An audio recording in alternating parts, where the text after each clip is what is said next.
Let's talk about bangers. Bangers, those hard hitters, those power players, people who smack that ball any chance they get. What should you do to play those bangers? And if you look on the internet, there's a million articles out there. There's videos. You can go to clinics, how to beat bangers. I mean, we teach those clinics. How do you beat bangers? All this stuff.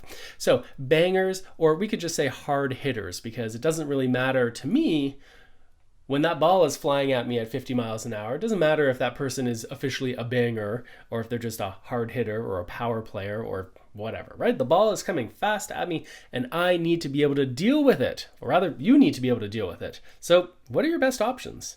Okay, so we're often told that we should slow down the game, slow down the ball. When you're playing those bangers, they want to hit hard, they want you to hit hard, so you should slow it down. But is this really great advice? I don't think so. And here's why. Let's imagine that you're the banger and I am your opponent. And I'm very scared of you because you like to hit really hard and I have trouble handling it. And you bang that ball at me and I say, oh, you know what? I read somewhere you should always slow it down against the bangers. That's what you should do. So what happens? Well, you bang that ball at me and I get my trusty Maxima. That ball comes flying at me and I say, I'm gonna slow it down. And so what do? I soften my hand, okay, and that ball comes and it goes up and so slowly and gently. But you know what? You know what the problem is?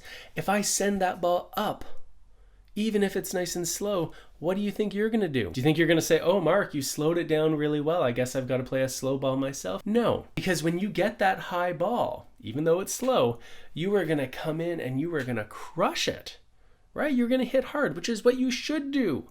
That is what we should do when we receive high balls, is we should hit them on a downward trajectory and hit them hard and take away our opponent's time to react. Now I might say, whoa, whoa, whoa, banger. You're not following the rules. You hit hard, I hit slow, therefore you need to hit slow. But that's not how it works, because slow balls don't create an incentive for your opponents to hit slow. But what does create the incentive? What is it that makes those hard hitters play a different game style, be forced to hit a slower ball? That's what we need to know. Okay, so we need to think about what disincentivizes your opponents from hitting fast. Well, if they get a high ball that they can hit straight ahead, or better yet for them, if they get a high ball they can hit down, they really can hit pretty hard and still keep the ball in play, right? So the opposite is also true.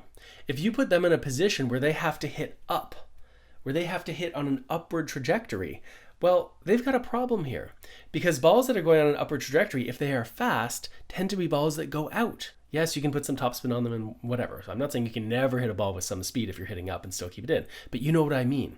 The thing that's going to force them out of that hard hitting game is where hitting hard is actually likely to lose them the point, because that ball is going to go out of play.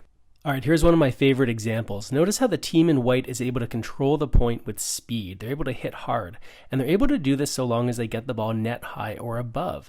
As long as they get an elevated ball, they keep hitting hard, and the team in orange keeps being in trouble. But when do things change? Well, as soon as the orange team hits a low and slow ball that forces an upward hit, all of a sudden the team in white can't hit so hard anymore. And then, of course, the ball gets too high and they finish the point.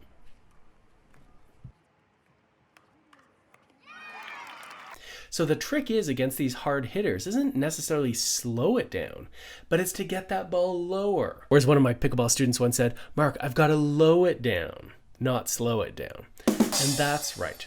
So when you're receiving this fast ball, whether you hit that ball back with some speed of your own or hit it slowly, that's actually not so important. What's important is that you put the ball down low enough that the opponents have to hit up on it. They've got to hit with an arc, because if they hit with an arc, that ball is going to go flying out, right, if they hit it too fast. So then what do? Well, they're forced to hit a slower ball. Maybe not totally slow, but a slower ball, and that's good for you. Okay, so that's the trick. When those fastballs come at you, don't think about slowing it down. Think about lowering it down.